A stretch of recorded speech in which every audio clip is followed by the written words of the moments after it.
అమ్మా నన్ను క్షమించమ్మా, నన్ను క్షమించు. అర్జున్ అర్జున్ ఏంట్రా ఇది, లేవరా. అమ్మా నన్ను క్షమించమ్మా, తెలుసో తెలియకో ఎన్నో తప్పులు చేశాను.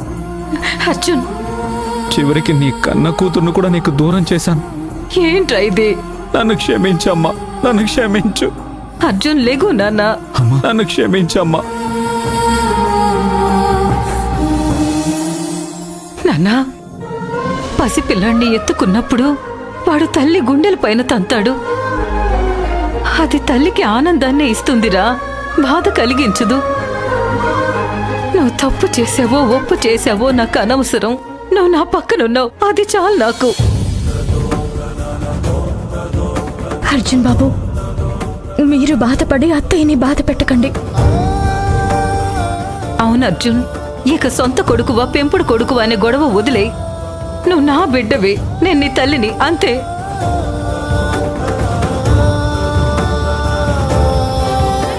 అయినా చిన్నప్పుడు దూరమైన నీ చెల్లిని కావేరి తీసుకొచ్చింది కదరా. ఇక మనకి తప్పప్పులు గొడవ ఎందుకు? బోనమ్మా, చివరి వరకు నీతోనే ఉండవలసిన నిజాన్ని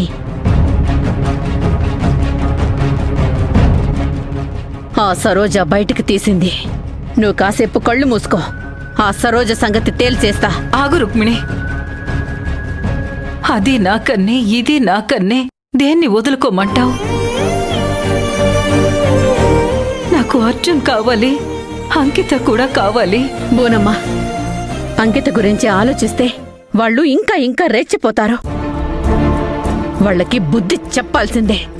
అమ్మా,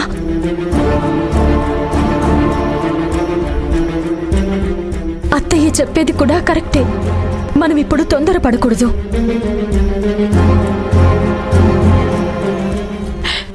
కావేరి, ఈ కుటుంబాన్ని ఎన్నో సమస్యల నుండి కాపాడావు. ఇప్పుడు కూడా నిన్నే అడుగుతున్నాను, నా కొడుకు కూతురు ఎప్పటికీ నాతోనే ఉండేలా చేస్తానని నాకు మాట ఇయ్యమ్మా.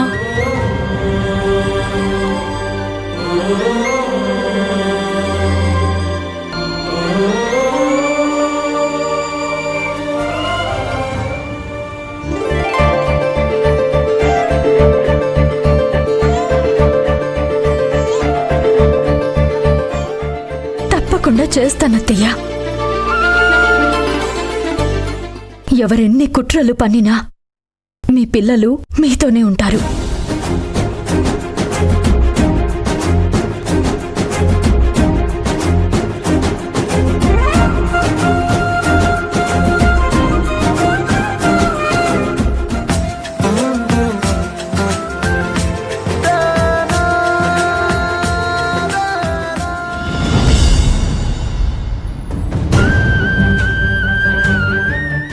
నువ్వు భువన గారి కన్న కొడుకువి కాదు, పెంపుడు కొడుకువి. పెంపుడు కొడుకువి.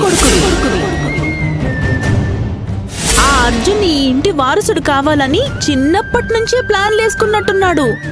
అందుకే నిన్ను చిన్నప్పుడే ఇంటి నుంచి బయటికి గెంటేశాడు. పిన్ని చెప్పిన మాటలు నిజమో కాదో తెలియడం లేదు, కానీ నిజమే అనిపిస్తున్నాయి.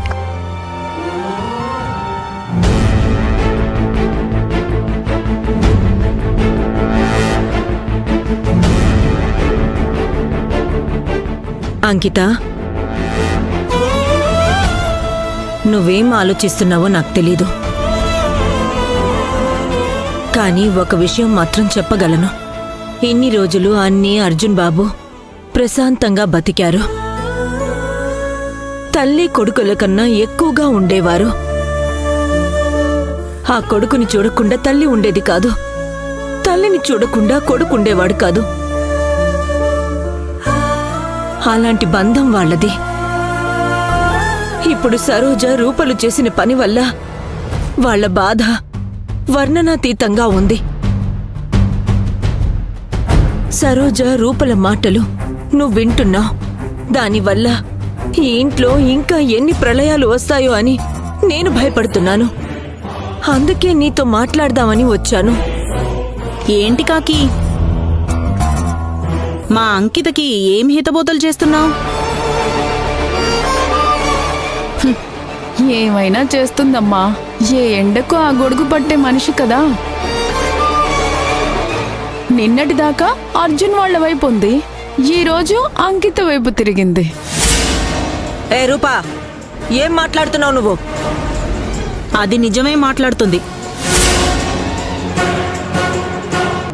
నిన్నటిదాకా ఈ ఇల్లు నాది, మీరు బయట వాళ్ళు అన్నావు కదా.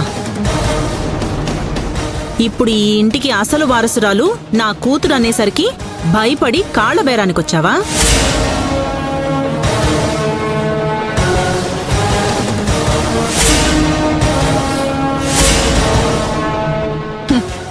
అవునమ్మా, ఎక్కడ ఇంట్లో నుంచి బయటికి గంటేస్తారో అని ప్లేట్ ఫిరాయించినట్టుంది. ప్లేటు పిరాయించడానికి నేను నీలాగా గాలి కొట్టుకొచ్చిందాన్ని కాదే.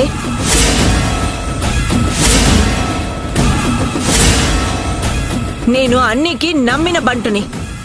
అన్నీ నా ప్రాణం. తనని కాదని నన్ను బయటకు పంపించేవాళ్ళు ఎవరూ లేరిక్కడ.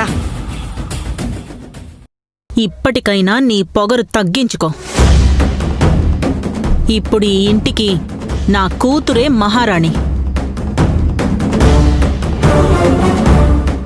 ఈవిడ గారితో ఇంకా మాటలేంటమ్మా, మెడ పట్టి బయటికి గంటేయకుండా. ఏంటి అంటున్నావు? అక్క నువ్వాగు.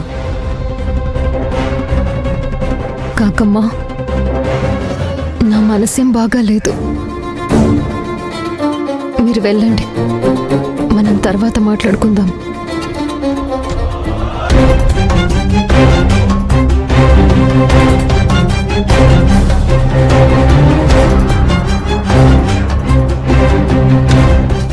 చెల్లి, రూపా, నువ్వాగు.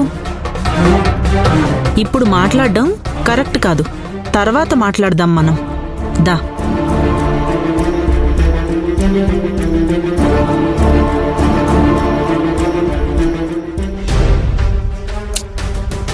ఏంటమ్మా నువ్వు? నన్ను మాట్లాడనివ్వలేదు. ఆ కాకి మనల్ని ఎన్ని ఇబ్బందులు పెట్టిందో మర్చిపోయావా? ఎలా మర్చిపోతానే? ఆ? తన పుట్టలో వేలు పెడితే చేమే కుట్టినప్పుడు నా జోలికి, నా కూతురి జోలికి వస్తే నేనూరుకుంటానా? కాకపోతే అంకిత ఇప్పుడిప్పుడే మన వైపు తిరుగుతుంది.